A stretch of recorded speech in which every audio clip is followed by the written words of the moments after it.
台语听有无？逐工报新词。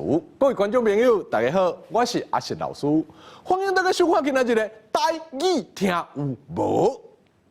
那讲到这 COVID-19 啊，实在是真麻烦啊！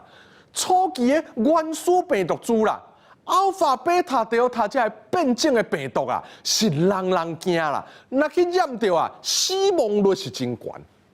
那到即摆 Omicron 啦，死亡率降真低啊。总是啊，即摆大家各拢烦恼啊，长新冠的代志啊。那安尼长新冠形成的原因是啥物咧？相关的台语词该安怎讲？今仔日的台语听有无啦？咱特别来和观众朋友做伙来分享。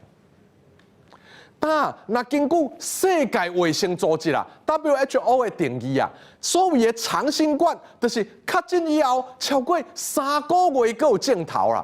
啊，这个症头啊，持续超过2月日啦。啊，这个症头无法度伫短时间排除，有时啊，甚至会持续1年左右的时间啦。这3个月、2个月、1年，就是人讲的3、2、1的原则啦。WHO 讲啊，全世界平均有10%至20%得到 COVID-19 的人会有这种长期的伤害啊。那安尼，这个长新冠啊，台语安怎讲较好咧？其实啦，唔那 COVID-19 啦，真侪病啊，治疗了后啦，拢有可能因为染病过程啦，咱的身体还是心理啊，去受到长期性甚至是永久性的伤害，所以病后啊，也无法度完全恢复的情形啦。华语啊，甲这叫做后遗症啦，啊，咱台语甲叫做病尾。咱会讲啊，迄病啊，后来虽然治好啊啦，煞留一个病尾落来啦。见若天气变化啦，骹手的关节啦，就开始疼起来。咱这个病尾啊，是咧讲迄个症头本身叫病尾啦。啊，若咧描述规个状况啦，咱会讲啊，好无利劳啦。但利劳目前也无大家有共识的汉字啦，总是利劳的意思啊，是病完全好去啊。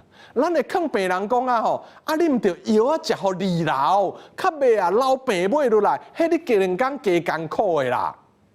利劳啦，会当讲是长筋啦，啊是吼完全啦。咱讲啊，病袂长筋啦，会好袂完全啦，这啊拢甲好袂利劳意思差不多啦。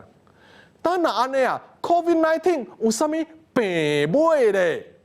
根据统计啊，上侪人反映的病尾啊是体力降低啦，体力降低啊，就是人会较快忝啦，做一简单的工课，就感觉规个人啊疲累咧，需要休困啦。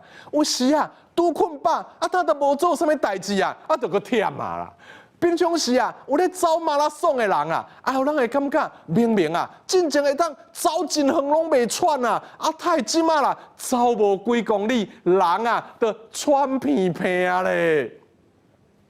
其他啊，真侪人反映的病尾啦，佮有啊，哪后有痰啦，会扫啦，头壳定疼等等啦。另外，佮有一种叫做啊。大脑大蒙啦，就是华语讲的脑雾的病尾啦。介侪人反映讲有得到哦，所谓的大脑大蒙啦，伊唔是一种病啦，这只是一种大脑临时性的认知功能障碍啦。患者会想象袂记你家己要讲啥啦，要来遮创啥，要摕啥啦，注意力啦，无法度集中，思考啊变甲真慢顿啦，人神神，袂像那规个大脑啊，去互一片白白茫茫大掉的共款啦。虽然这个病尾啊，听起来不止啊恐怖啦，总是啊，专家也讲啊，只要事先有做预防射啦，若确诊以后啊，补充维他命 D 吼。佮有维持运动的习惯啦，就会当真有效来降低这病尾发生的机会哦。各位观众朋友，经过今仔日的小解啊，唔知有互大家对这种病有加一寡了解无？咱今仔日的台语听有无就讲到这，感谢观众朋友的收看，咱个时间到等于好，Super。